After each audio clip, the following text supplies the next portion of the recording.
iyo nkumuhagazeho cyane se nuko ibirego bamurega ari akarengane ariko ubundi suko Yongwe ari umwere perfect afite ibintu byinshi agiye akora ariko wavuga ko ari umukiranutsi abayise Imana nyabinyoma twese turi abantu kandi turanakosa tukanacumura kuri icyo kintu cyo kuvuga ngo arazira yuko yari amaturo y'abakristo deja none ngo y'abakristo nta nubwo bongeraho ngo y'abapagani y'abakristo nose ubundi itorero riratura kandi abacumba turya amaturo y'abakristo aho rero Yongwe nta wundi mushahara duhembwa yes ntazagire ukubeshya ndakubwire ngo kuko nuhembwa na ministry ahembwa na ministry akoreramwo kubera yuko yazamuye amaturo reka mbaze uwo mucamanza adahembwe yakwicara muri iriya ntebe y'ubucamanza ambasha amakanzu yakuramo nese wahembwa avuye batabahembye umushahara ku kwezi amezi abaye 3 yakongera kujya gufata abo bahembwa avuye hehe bahembwa avuye mu misoro si mu misoro y'abaturage bakorera none twebwe abakristo natwe abapasiteri tugomba guhembwa mu maturo y'abakristo baratanga n'umutima wose kuko nkuko abakozi ba ribu abacamanza n'abakozi bose ba leta imishahara yabo iva mu misoro itangwa n'abene gihugu ni nako abapasiteri imishahara yacu iva mu maturo atangwa n'abakristo none murango mukavuga ngo arerego ko arashinzwa kurya amaturo y'abakristo none se ubundi amaturo y'abakristo aribwe nande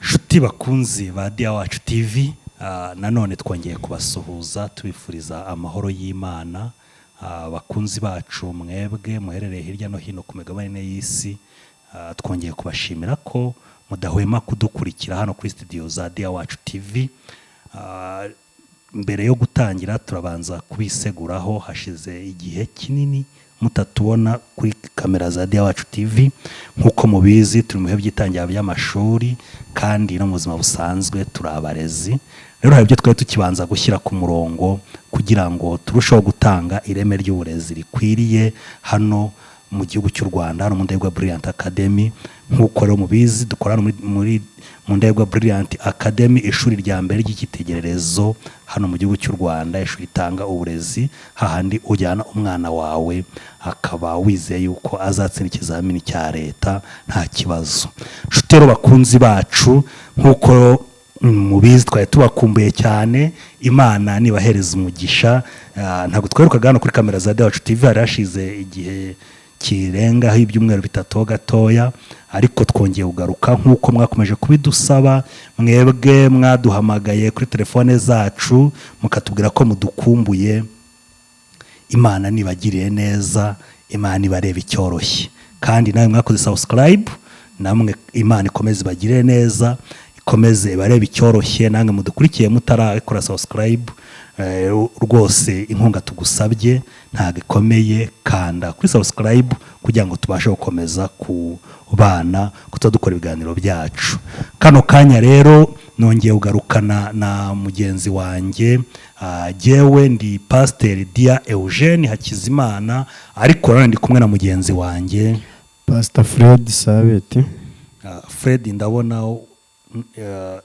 aho wari urimenye hari hakonje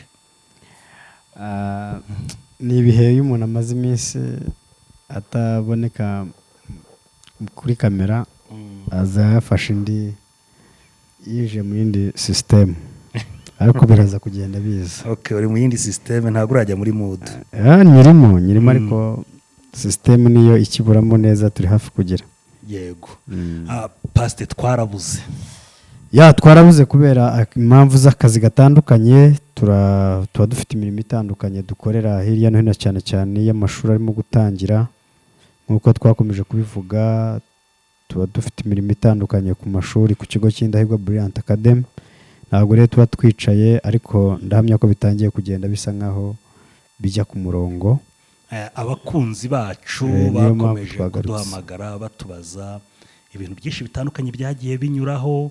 Igihe twaherukaga ahangaha kuri kamera za Dia Wacu TV twari twarigeze kubagezaho ibiganiro byavugaga ku bapasiteri, cyane cyane icyo gihe twitsaga kuri pasiteri Yongwe, Apotre Yongwe ndetse na Claude bari baribasiye umukozi w'Imana nyakwigendera pasiteri Eugene, ndetse icyo gihe wanavugaga yuko RIB ishobora kubafunga. Rero umenya nawe warahanuraga ahari, kuko ubu tuvugana Apotre Yongwe ari mu mvuto, uretse ko atazira biriya. Jewe buriya ndabyita ibintu bibiri. Ibyo yitwa azira mbona bitakabaye abizira, ahubwo mbona yuko ari ingaruka z'ibindi yakoze. Ntabwo icyaha afungiwe ubona atari cyo yagakwiriye kuba afungirwa. Ntabwo kiriya cyakabaye kimufunga, ntabwo cyakabaye kimufunga. Icyo numva ikivugwa ntabwo cyakabaye kimufungwa, ariko burya ashobora guhura nacyo bikitwa byo, ariko ari ingaruka z'ibindi. Yego. Rero pasiteri, tugiye kugaruka ku kiganiro, cyane cyane turaganira cyane ku rubanza rwa Apotre Yongwe, Apotre Harerimana Joseph. Ejo rwarabaye, uretse ko rutarasomwa, ariko yaraburanye ariregura ku cyaha ashinjwa cyo kurya amaturo. Kurya amaturo byabaye icyaha cyafunga pasitoro. Ubwo harya wowe ntavuze kurya amaturo cyane, witegure rero. Ariko Yongwe nawe ujyamo.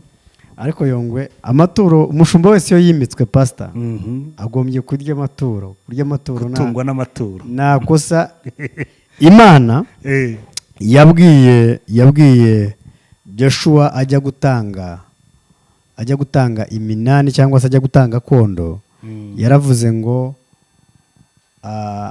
bene Lewi ntuzabahe gakondo, kuko bazatungwa n'umurimo w'ubutambyi n'ibiri mu nzu y'Imana. Bazatungwa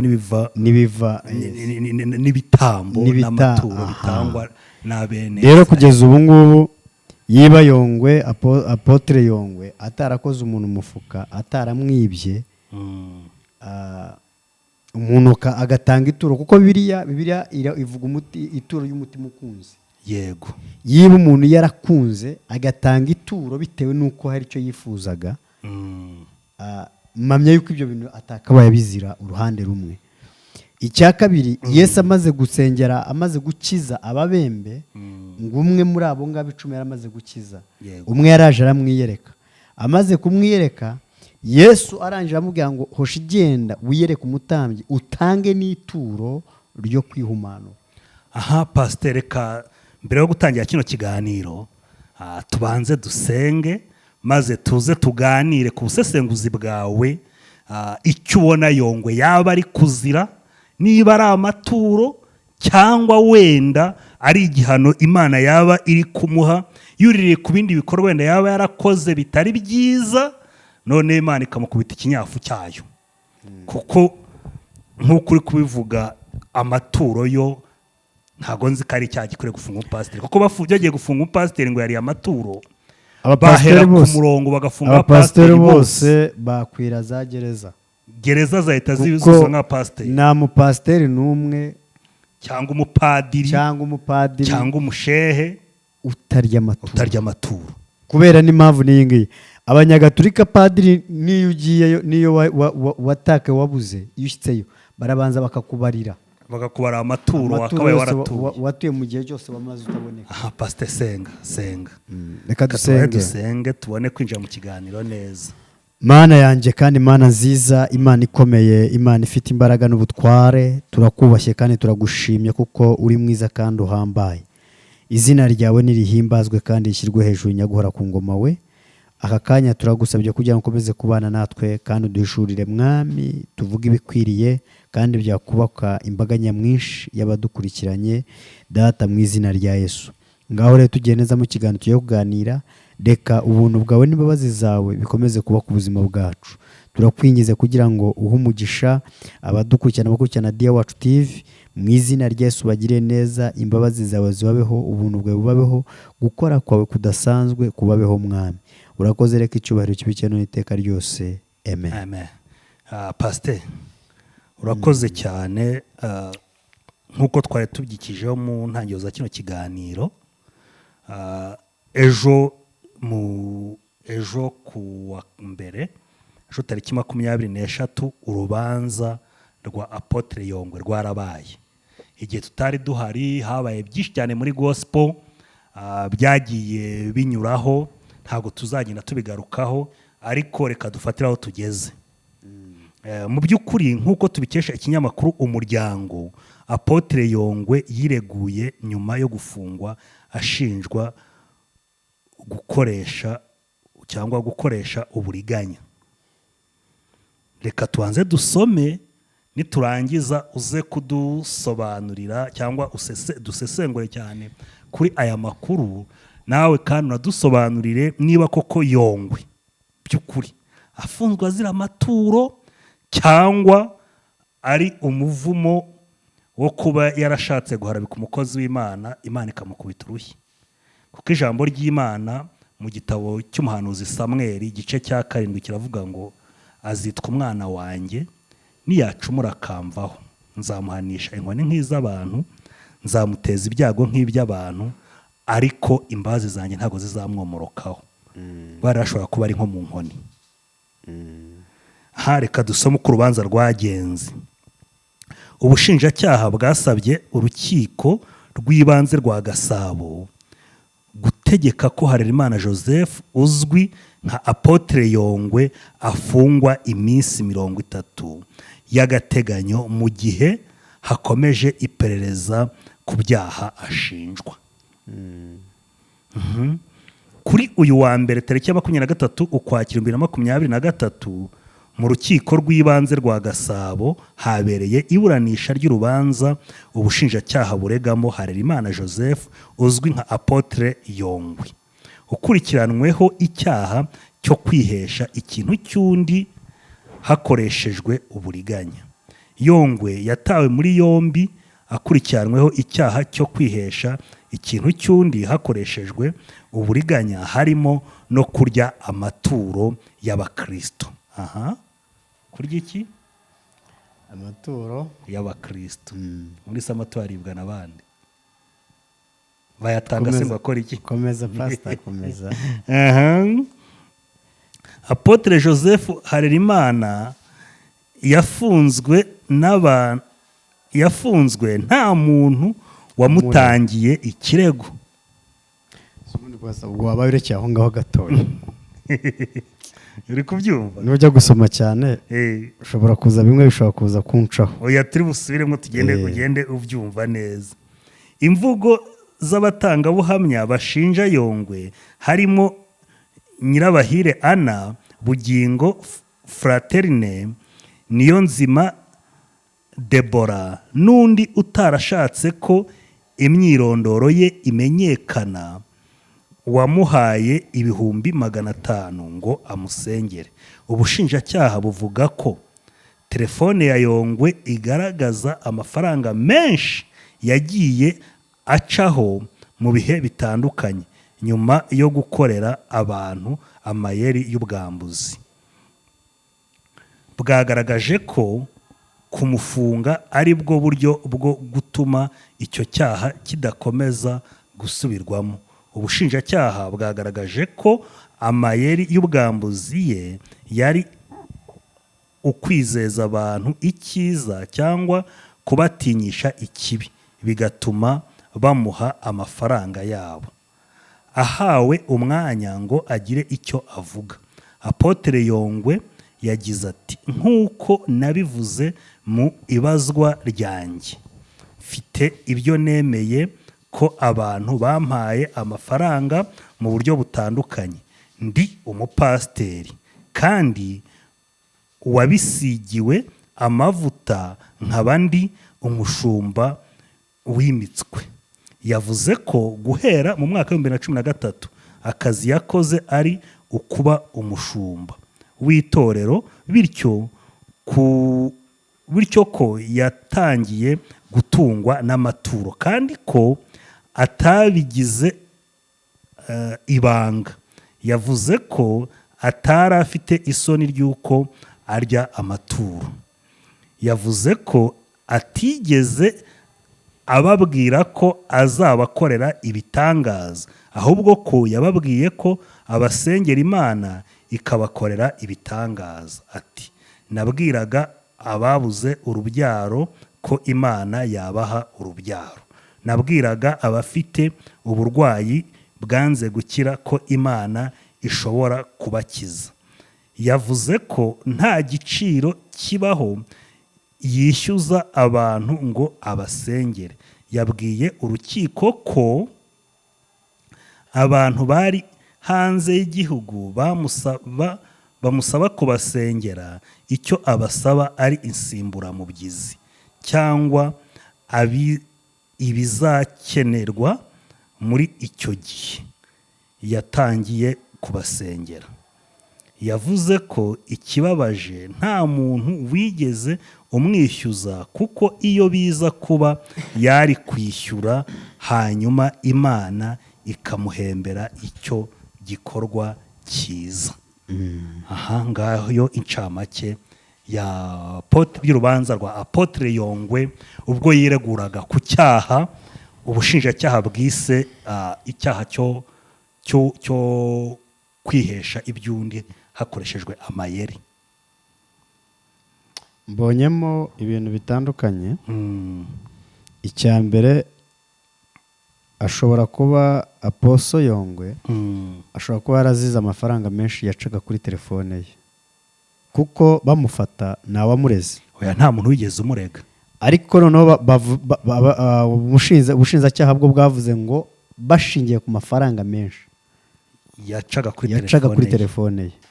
Amafaranga yacaga kuri telefone yawe ngo ashobora kuba yarateje abantu ikibazo, bigashobora kuba byamukurikirana. Ariko pasite, igihe bamufashe yari yavuye kubwiriza mu itorero rya Foursquare. Niho yari yavuye kubwiriza abwira abantu ko bagomba gutanga amaturo kugira Imana ibagirire neza.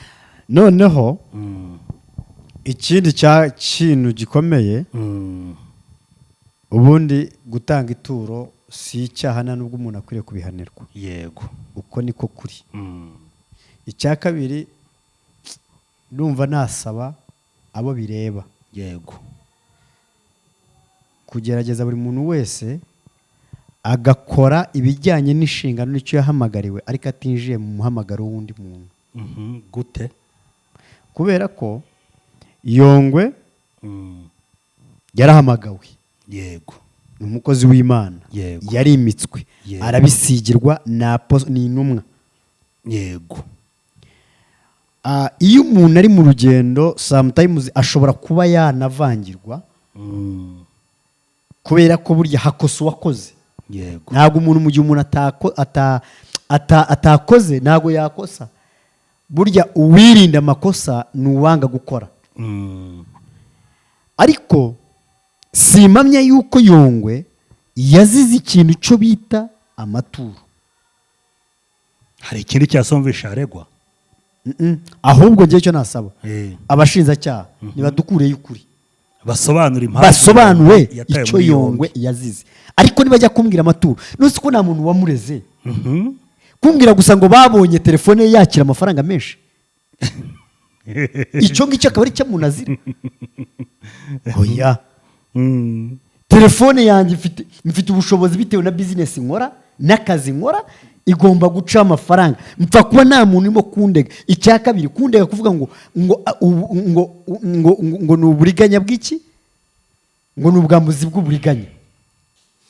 Ngo ubushinjacyaha bwasabye urukiko rw'ibanze rwa Gasabo gutegeka ko Harerimana Joseph uzwi nka Apotre Yongwe afungwa iminsi 30 y'agateganyo mu gihe hakorwa iperereza ku byaha ashinjwa. Harimo ibyaha ashinjwa rero. Yongwe yatawe muri yombi akurikiranweho icyaha cyo kwihesha ikintu cy'undi hakoreshejwe uburiganya, harimo no kurya amaturo y'abakristo. Yakurikiranyweho icyaha cyo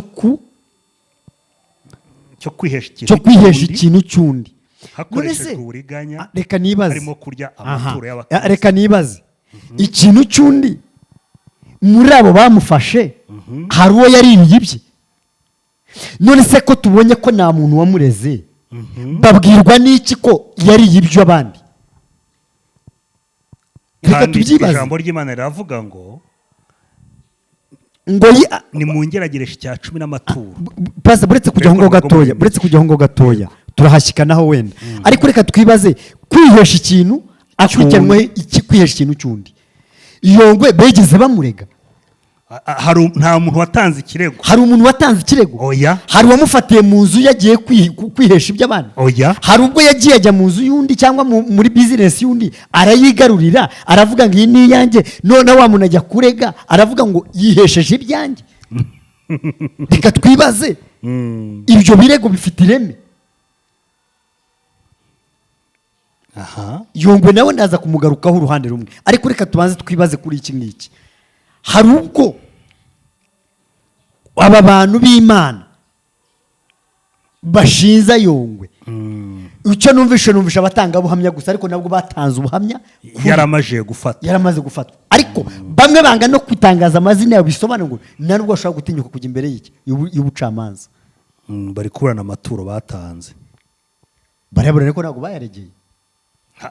Iyo uburana ntuwareze buriya ntabwo baburana kuko bariya bane ni batatu bagiye gutanga ubuhamya kuri RIB. Bashobora kuba Yongwe yarabasengeye, ibyo yabasengeye bikaba bitarasubizwa. Ariko reka nibaze koroko nkuko Apotre Yongwe bivuga, ntabwo twebwe pastor dufite ubushobozi bwo gukora ibitangaza. Twebwe dufite ubushobozi bwo gusenga, Imana igakora. Iyo Imana idakoze kandi reka tujye muri Bibiliya. Yesu aho yagiye akiza ibirema, aho yagiye akiza abarwayi, aho yagiye akiza buri muntu wese, aho yagiye akiza abarwayi indwara za malaria n'ibindi, yababwiraga ijambo rimwe akababwira ngo kwizera kwawe kuragukijije. Ntabwo kwizera kwa Gefredi wowe pasteur urimo gusengera, ntabwo kwizera kwanjye kuzatuma wukira. Oya, ahubwo wowe ukwizera kwa mugenzamu isengesho, njyewe nizamura isengesho ngusengera, zamura kwizera. Yego. Bya bintu bireme nk'ibiriho. Yego. Ariko kubera ko reka mbwiye pastor, twakoronejwe n'ibintu byo kuraguza no gutekera n'ibindi. Noneho twumva yuko yibagiye nk'ubwe ngo ndagusengera. Yego. Numva yuko mu mwanya wo kwizera Imana ukizera waza ukanyizereramo. Kino yiba Yongwe yaranayariye ni n'ubujiji bwanyu, ariko yarakwiriye kuyarya. Kandi yakwiye kuyarya ikintu ikimurengera cyatuma atarya amaturo n'iki? Kuko amaturo nibyo byo kurya by'abashumba. None nta gihembo Imana yashyizeho uretse kurya amaturo. Pawulo yavuze ngo iki? Yaravuze ngo ni mubabime iby'umwuka tubabime iby'umubiri, mu basaruremo iby'umubiri. Nusi iby'umubiri ni ibi, kandi uwabibye agomba kugira gute? Gusarura. Kera ntabwo ndimo kumva abantu barimo abakozi y'Imana. Yego, hari abatekamutwe babigenderamwo bakanabyitwaza. Abo batekamutwe bwo reka twibaze nawe batekamutwe urundi ruhande. Yego. Abo batekamutwe babana hari ikigaragaza ko ari abatekamutwe ni igiki? Wenda boreka tunabihora uko ntafashwe tujye kuri Apotre. Ariko ubushiye twari turi kuvuga abapasiteri babwira ngo nimuzana ubukene bwanyu mu bujugunye hano. Abo ngabo nose Apotre ahubwo bari yako batahamaga. Kuki batafashwe? Ko batafashwe. Unahamaga kamera zimureba ngo zana ubukene bwawe hano, umuntu agatera amafaranga akayajyana akayatwara. Uwo nafashwe, ariko wavuze ngo zana nge nunzwe n'ituro. Ndagusengera uzana ituro. Ndagusengera Imana igufashe. Ni ugiye gufunga. Oya. Aho harimo kurengera. Ariko Yongwe ntihaba hari ibindi byaha wenda. Jewe nakubwiye. Hari ibindi bintu yaba yarakoze bitagize. Nakubwiye ngo ndavuga ku icyaha kigashakirwa handi, ariko bya discipline nkeya. Abakurikirana ngo bushinjacyaha nibatubwize ukuri kw'icyo Yongwe azira. Ariko nibajya kuvuga ngo kwiregwa ngo ni amaturo. Abapasiteri bose bafunga. Ndakurahiye mudufate nanjye muze mu ntware. None ari amaturo. Kamatori yadutunga. Ariko Imana yaravuze buriya hari ikintu kimwe giyewe na cyaburaho bano bantu bagiye no gutanga ubuhamya. buriya niyo umuntu yagutuburira akanarya ibyawe, Imana yo ntabwo yita ku buriganya bw'uri kugusengera, ahubwo yita ku mutima ibintu ni bibiri wo pastor. kwizera. Ijambo ry'Imana riravuga ngo nimungeragereshe icya 10 n'amaturo, murebe ko nagomorora imigomoro yo mu ijuru. Ushobora gutanga iryo Noneho turo, urayitanga ari pasiteri ikiguzi. ntagusengere cyangwa akanasenga nabi, akaba adafite ubushobozi bwo gusenga, ariko Imana yo mu ijuru ya yindi wizeye ikagusubiza. rega baretse gato nkubwire, Imana ishobora no gutanga igipimo Yego. kuri wa muntu watanze amafaranga, agatanga amafaranga ariko umutima wo kwizera no gukizwa udahari. Yego. Imana ikayanze igafunga umugabo w'Imana akikarakasa Agasenga. ariko Imana igafunga ibisubizo byawe kuko n'ubundi yaka umutima wabaye akahebwe. Kuko mbere ya byose nimubanze mukirizwe, mubanze mukizwe, mwakira umwami Yesu Kristo wikwirukangana amafaranga nk'ujya mu bapfumu. ariko se ubundi barirwa bajya gutanga amafaranga bagura gusengerwa ku mwenda wari ukingirije ahera cyane watawutsemwo kabiri kugira ngo umuntu wese yegereyo wakwisengeye. Cyewe ndumiwe, ariko uruhande rumwe kuri icyo kucyo cyo kinyamakuru cyanditse ntabwo cyari gikwiye gufungisha Apostle Yongwe. Ibi byaha ikinyamakuru cyanditse niba ari byefunze Yongwe. Ndi umupasiteri, ibyo rwose kuri ibyo ngibyo byanditswe nkanjye Ahubwo ibyagafunze Yongwe ibyagafunzwe ngo ntabwo byamufunze nka bya bindi byo kujya gushinyagurira umurambo. Ahubwo giye mamya yuko wenda nubwo barimo kutujijisha ariko bakijya bishyirwa ahagaragara umushinjacyaha yakaba cyangwa wenda birashoboka yuko nta tegeko rihana bene. None se sinigeze kumva ngo hari abo Yongwe yahaye ruswa kugira ngo baze kubeshya Pastor Theogene. Ibyo nibyo byakabaye bigizwe icyaha, ahubwo bikaba ari byaregerwa. Hari ukuvuga ngo yari bamuha amaturo ngo abasengere, bamuha amaturo ngo abasengere, ngo kandi ngo kwiyitirira ibintu, ngo gufata ibintu by'abantu, kwigarura ibintu by'abantu. Ibihe amaturo ari ay'Imana yaduhaye ngo tuyarye. Hari akandi kantu ahubwo ubushinjacyaha nibucenshure neza burebe ibyaha Yongwe yagakwiriye kubazira. Icyo kurya amaturo cyo ntago icyo mamya ngewe cyo koza mu magambo menshi abamwe ibicumuro.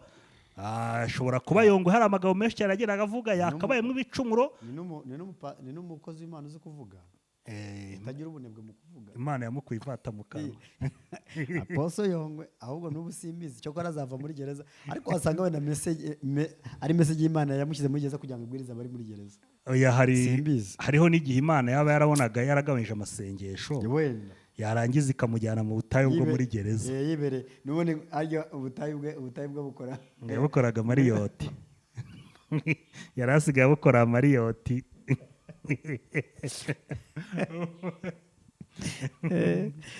Rero Imana ikaba yarabonye ubutayu bwa Mariyoti, ubutayu bwa convention, ubushaka kuba bwarimo atari bw'Imana ikavuga ati reka nkoreshe ribu imuhereze ahantu ho gusengera, kubera yuko kukurira imisozi no mu butayu bigoye. Mu Kigali ntabwo bikemewe. Pastor, icyo ngicyo cyo tuzagikoraho ikiganiro. Ahantu hose ntabwo hakemewe. Uzi ko ahantu hose twasengeraga usigaye wajya ukahasanga icyapa kivuga ngo birabujijwe. Ejo bundi nagiye ibyumba nta ntasenze.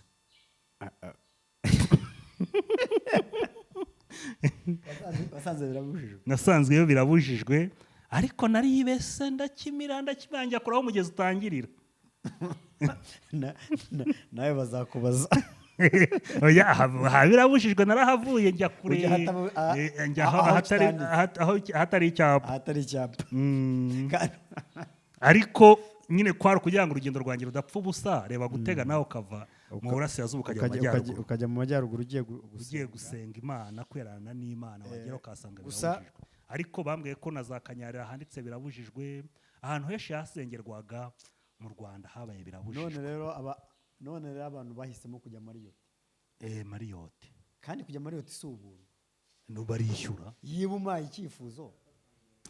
Pastor, buriya Yongwe ntashobora kuba cyaba wenda Imana yarabonye ikabona atagikora ubutayu ku buryo bugize, ikahitaho gukoresha ribu kugira ajye gukora ubutayu muri gereza. Ntuze nyine ko ubutayu kuri mo Kigali n'ahandi za Kanyarira byose byari byarahindutse yarasigaye akorera ubutayu muri ni Marriott hotel yarasigaye akorera ubutayu muri Marriott na convention ahantu ngaho kandi hari ahantu ujyayo wifite da kubera ko ahantu hose ariko rero ni nabyo ahantu hose ahantu henshi cyane mu Rwanda twajyaga dusengera twari dukora ubutayu hasigaye handitseho icyapa kivuga ngo birabujijwe ni kwa birabujijwe ejo bundi nagiye ibyumba buri musozi ni birabujijwe nagiye ibyumba ku Isumo ngiye gusenga ntago jye nari nzi byabaye mpageze nsanga handitseho birabujijwe uvuye mu burasirazuba uragenda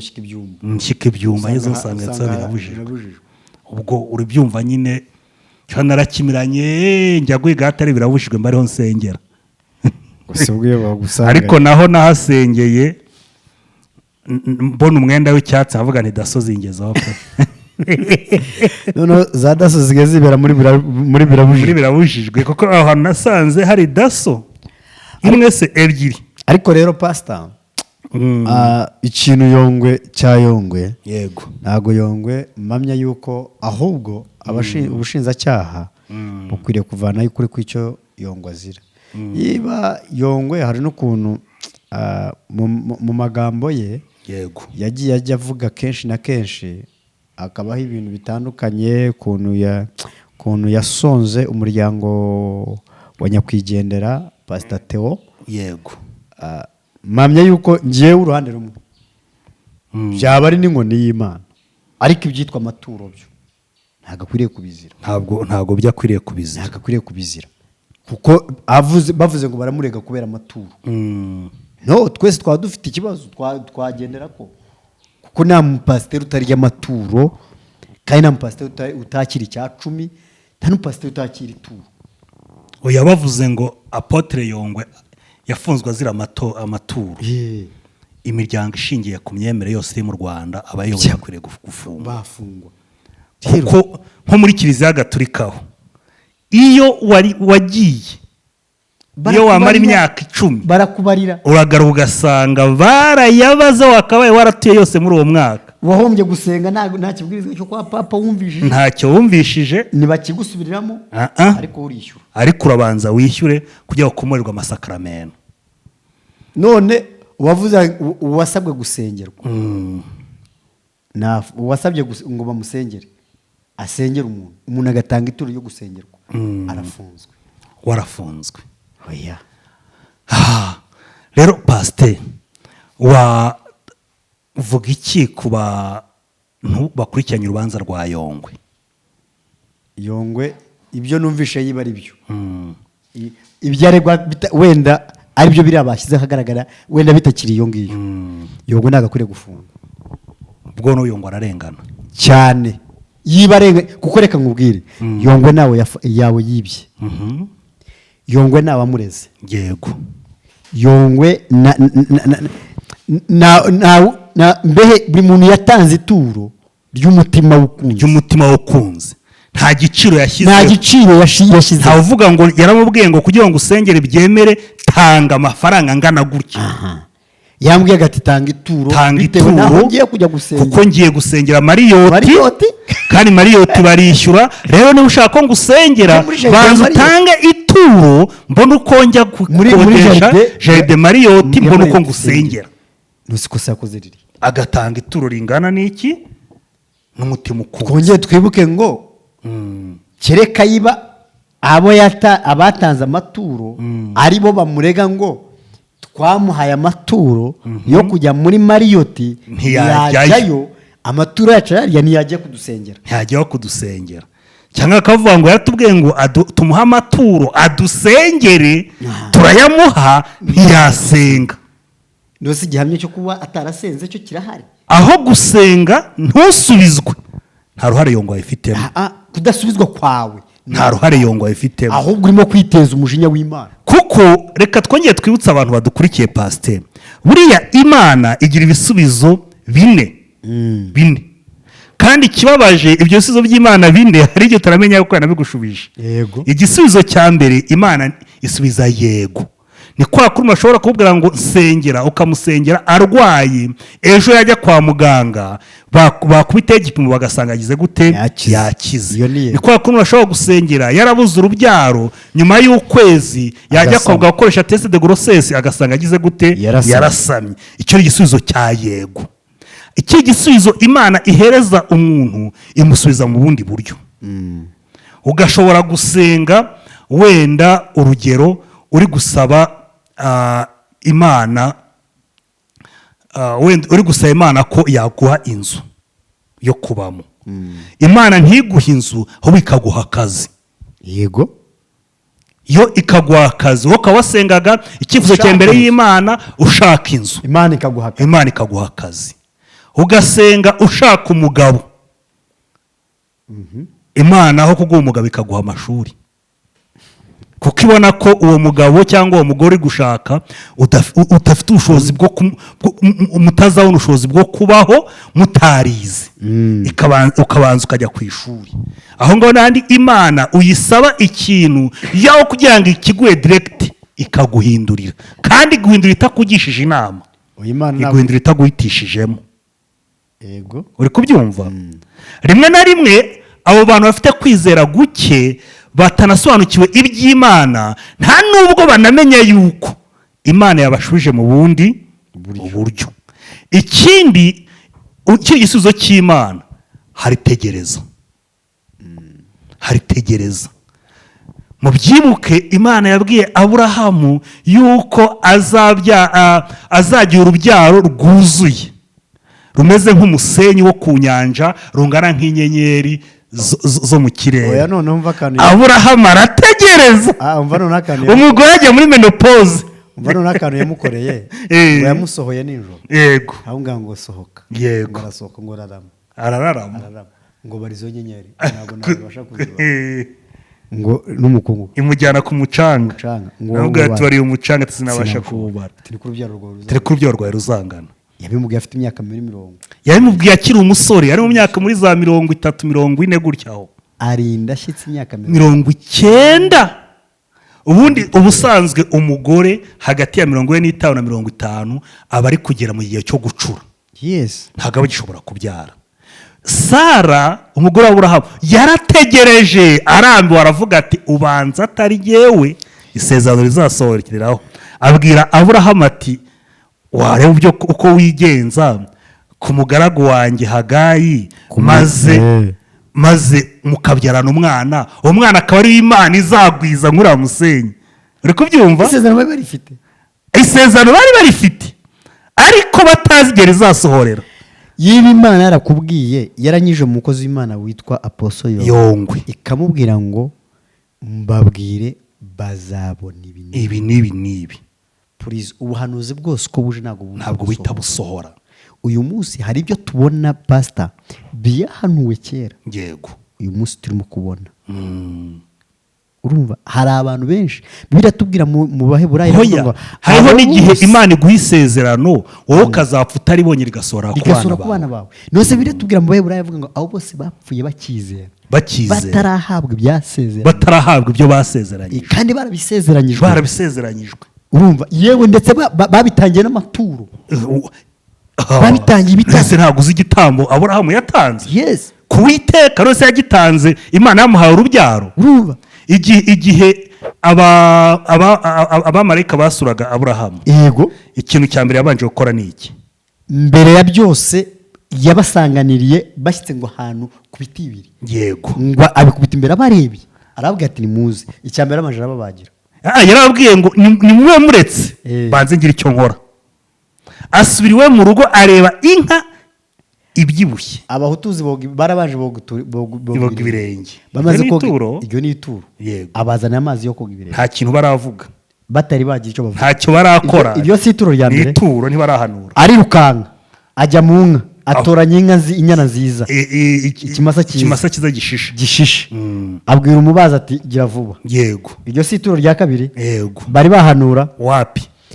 Aragaruka abwira umugore we umugore ataranabasuhuza Yego. ataranababona Yego. ati toranya ifu nziza y'ingezi yego ubwo ni nomero ya mbere niko nomero ya mbere gutyo nziza ubwo ni kawunga nimero ya mbere ati karike vuba yego ati nurangiza ugire gute ukazana yego umugore agira vuba iryo si ituro rya gatatu ni ituro rya gatatu barangije bakora icyo bita afata amavuta yego arayatunganya amaze kuyatunganya yo kurya arayazana iryo si ituro rya kane bari bavuga nta na kimwe baravuga ntibarasenga barangije baricara bararya barabanza bararihekenya bararya Aburahamu arabareba yego ategereza icyo bavuga Aburahamu arabareba bararya bamaze kurya bahaze nibwo aherukiye babwira Aburahamu pata Aburahamu umugore wawe Sara undi mwaka nk'uki gihe reka barabanje ngo umugore wawe ari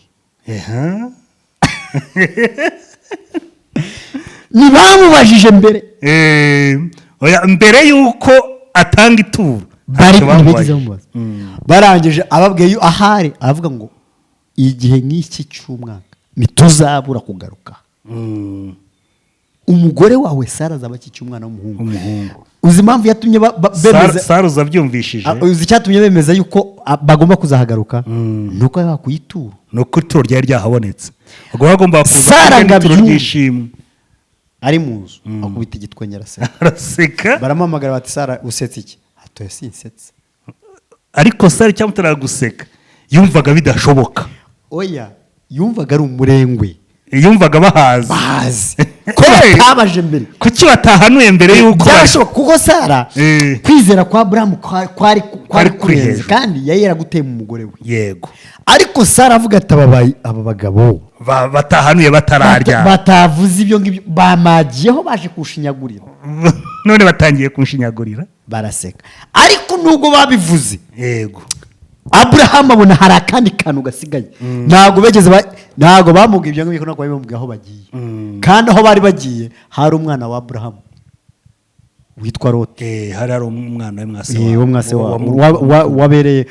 wabereye se wabo Loti yari ari aho ngaho kandi bari batwone inkuru itari nziza bagiye kwarimba Aburahamu abirebye avuga ati abagabo ariko hari ako bavuze yego ngomba kubakurikira ituro ryanjye ngomba kuribyaza umusaruro yego none twebwe turatanga amaturo tujya gutanga ubuhamya ngo bariya amaturo mudategereje Aburahamu se yatabaherekeza Loti yari burimburwe aravuga atoya atabagabo hari icyo basize batavuze yego ngo bashyitse imbere biratubwira ngo bashyitse imbere ngo Uwiteka aribaza ngo hari icyo nakora nabwiye inshuti yanjye Aburahamu yego abashaka kuzabisoma azabisoma itangira ibice 18 aranje amubwira ati Aburahamu ati ikidutwaye rero tugiye kurimbura Sodomu tugiye kurimbura umudugudu wa Sodomu na Gomora Aburahamu ati twari abavandimwe banjye Imana yamubwira ngo Aburahamu avuga ngo haramutse abonetse abakiranutse warimbura atoya ntabwo naharimbura yahereye ku ijana barabura ajya kuri 50 barabura ajya kuri 20 barabura ashyika ku 10 barabura ashyika kuri 5 barabura ashyitse hasi ya 5 none atangira gusabira ntuza Loti ati abo nabakurayo hasi ya 5 nagira gute nabakurayo umudugudu nkawurimbura aho Loti nawe agiye kwisabira agiye hatabarwa ku bwa se watanze igitambo watanze ituro Loti nawe agiye kwisaba avuga ngo reka njye mu mudugudu wa bugufi ubuhungiro hafi niyo mpamvu rero yaje kugira ingaruka umugore agahinduka inkingi y'umunyu akabyana n'abana be kubera ko yasabye umudugudu wa hafi niyo mpamvu abantu rero yongo ku kintu cyitwa ituro kuva kera ituro ryaratangwaga kandi ryatangwa arigahabwa abakozi b'Imana kandi uwaritanze bikamusaba gutegereza byamusaba gutegereza ntabwo byari huti yes aha pastor ubwo icyo wavuga dusoza kuri iyi ngingo Yongwe wamubwira iki jewe Yongwe azira ituro azira amaturo ararengana ariko twamusabira kwihangana oya niyihangana hari kandi siyo ntumwa ya mbere itotejwe ahubwo we arimo ahubwo nibwo ubundi yujuje iby'intumwa intumwa irarengana intumwa irarenganywa intumwa irafungwa iricwa irabambwa icuritse. Yongwe rero wabaye intumwa niyihangane gusa icyo nanasaba kandi uriya mwiherero arimwo asenge buriya butayu butari ubwa mariyoti na ntuzana bwahindutse buriya butayu iyo ari mageragere iyo ari hesi imbizi amenya ari muri ribu ya Kimironko. Aho ngaho ubwo butayu arimo nabwihanganiramo asenge yego abwirize n'abasanzeyo kandi anasaba Imana imuhereza ubwenge bwo kumenya uko ashaka amafaranga kubera yuko yarageze yaramaze no kuyabona. Reka ikibazo kuyabona kwiwe kutamuza gukora utuntu wabonaga twa Pastor Eugene yarancumuje nanjye apote uyu munsi tuje uzi impamvu mpagaze kuri icyo kintu cyitwa Yongwe nk'umuhagazeho cyane se nuko ibirego bamurega ari akarengane ariko ubundi si uko Yongwe ari umwere perfect afite ibintu byinshi agiye akora ariko wavuga ko ari umukiranutsi abayise Imana nyabinyoma twese turi abantu kandi turanakosa tukanacumura kuri icyo kintu cyo kuvuga ngo arazira yuko yari amaturo y'abakristo deja none ngo y'abakristo nta nubwo bongeraho ngo y'abapagani y'abakristo undi itorero riratura kandi abacumba turya amaturo y'abakristo aho rero Yongwe nta wundi mushahara duhembwa ntazagire ukubeshya ndakubwire ngo kuko nuhembwa na ministry ahembwa na ministry akoreramwo kubera yuko yazamuye amaturo. Reka mbaze uwo mucamanza adahembwe yakwicara muri iriya ntebe y'ubucamanza ambasha amakanzu yakuramo nese wahembwa avuye batabahembye umushahara ku kwezi amezi abaye 3 yakongera kujya gufata abo bahembwa avuye hehe? Bahembwa avuye mu misoro, si mu misoro y'abaturage bakorera. None twebwe abakristo natwe abapasiteri tugomba guhembwa mu maturo y'abakristo baratanga n'umutima wose kuko nkuko abakozi ba ribu abacamanza n'abakozi bose ba leta imishahara yabo iva mu misoro itangwa n'abene gihugu ni nako abapasiteri imishahara yacu iva mu maturo atangwa n'abakristo. Hano murango mukavuga ngo arerego ko arashinzwa kurya amaturo y'abakristo. None se ubundi amaturo y'abakristo aribwa nande? Yaribwa nande se? Ubwo iyo bamurega ko bataratangiye wenda imisoro niba ari ngombwa. Icya kabiri guseseretsa no gukomeretsa umuryango wa Theogene. Umuryango wa Theogene aho nabyumva. Wenda icyo aho nabyumva. Niba bigize icyaha gihanwa n'amategeko. Niba ari icyaha gihanwa n'amategeko aho nabyumva. Akumva ngo rarigirwa kurya amaturo. None se yaba bavuga ngo yanyereje imisoro ya leta mu maturo yahawe amaturo kandi ayo maturo agomba kuyatangira wenda TVA. Uriya si umukozi wa leta. Yego. Ni umukozi w'Imana. Ni umukozi w'Imana. Kandi Imana ihemba abantu bayo mu maturo. Dushatse ko pastor buriya zinjyango twasoza. Reka dusoreza. Gusa dusoreza aha ngaha Yongwe nagusabira kwihangana ndetse n'inshuti za Yongwe. Icyo nabwira bari abantu batanze ubuhamya n'abapagani ntago bakijijwe. Ntago bazi icyo bakoze icyo ari cyo. Nema mvo no gusubizwa batashubijwe. Imana ibabarire cyane. Bashobora kuba baratanze ituro bizeye Yongwe batarigeze bizera Imana. Buri iyo batanga ituro bizeye ko Imana hari ikiri bukore yari bugikore. Kandi nimaje kuvuga ibisubizo 3. Icyanyuma Imana isubiza umuntu ni oya. Imana yanahakana igibona ibyo bintu iri buguhe byakugiraho ingaruka bishobora gutera umurenge. Kubera ko Imana buriya ni nk'umubyeyi. Hari igihe umwana asaba umubyeyi ikintu umubyeyi we mu bushobozi bwe n'ubwenge bwe kuko umubyeyi abarusha umwana ubwenge akabona kiriya kintu umwana ari gusaba kiri umugireho ingaruka. Ntabwo umwana muto yasaba umubyeyi urwembe ruri mu kebe ngo arumuhereze. Pastor twonyeho n'ikindi kintu twese ntago turi uko dushaka kubaho. Yego. Impamvu kandi turasenga. Yego. Ariko impamvu turi uko dashaka kubaho ni ukubera ko Imana ibona turamutse tubaye uko tubishaka tutayikorera. Ntabwo twayikorera uko bikwiye. Erega umugaragu w'Imana Paul yageze gusenga Imana ayisaba yari afite ikibazo cy'ijisho. Ayisaba ko Imana yamukiza ijisho. Igishakwe. Icyo gishakwe cy'ijisho. Imana iravuga ati Paul umugaragu wanjye ubuntu bwanjye bugize gute? Buraguhagije. Buraguhagije. buriya Pawulo yarenze apfa arwaye ijisho, yarasengeye abandi amaso arakira, yarasengeye abandi indwara zikomeye zirakira, ariko we igishako kiranga cy'ijisho arenda gipfana. Rero nshuti bakunzi ba Dia Wacu TV, reka tubabwire yuko tubakunda. Apotre Yongwe n'umuryango wiwe ndetse n'itorero rye rya Horebu, turabasaba mwihangane, mukomeze musengere umugaragu w'Imana. Mwibuke yuko igihe Petero yari ari mu nzu y'imbohe, abizera bakomeje gusenga kandi barasenze, marayika araza akingura inzugi z'imbohe.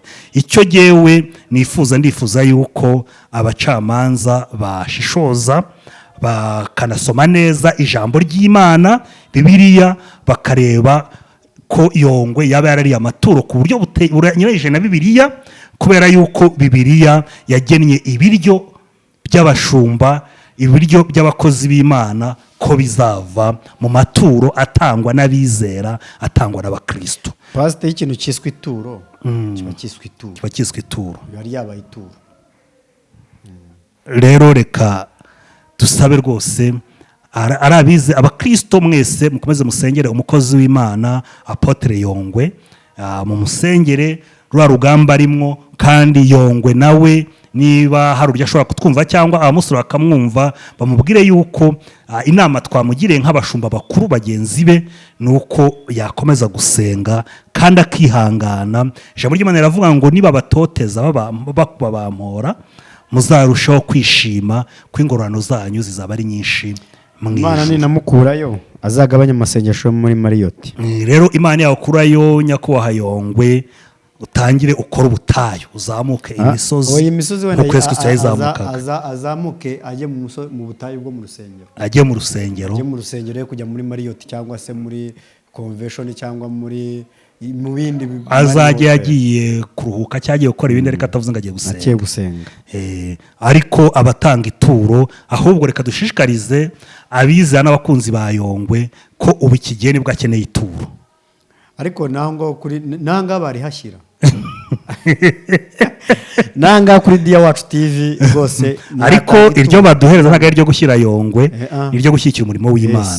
Atazajya uzavuga ngo yaduhaye amaturo yo gushyira Yongwe nitwayamushyiye. Yongwe afite ibinyamakuru bye bya social media, nimero ze zirazwi cyane, n'umuryango we urazwi cyane. Mwebwe mwifuza kumufasha no kumushyigikira muri ibi rugamba arimo, hari ukwishyura abavoka, hari gufasha umuryango we, kuko muri gihe yaratunzwe n'amaturo, ubu ngubu ntago amaturo ari kwinjira, ari muri gereza. Rero abakristo beza aho muherereye hirya no ku isi, mukomeze muhikire Yongwe, amaturo muyamuhundagazeho rwose kugira ngo akomeze bamushyigikire cyane, bifatanya nawe twese, ariko kandi twibuka no gushyigikira iyi channel yitwa Dia Wacu TV. N'ituro kuritanga nta kibazo kuko biremewe. Natwe mudushyigikire, natwe turabakozi b'Imana. Hari igitekerezo waba wifuza no kuduhereza, cyangwa n'iryo turo nyine urifite ushaka kuriduha, nta handi wanyuza kuri iyo kode cyangwa ukaduhamagara kuri telefone uko biri kugenda bica imbere yanyu kuri ekara. Imana ibahereza umugisha, turabakunda. Mwari kumwe nanjye Pastor Dia Eugene, umukunzi wanyu, muhahe muronke. Amen.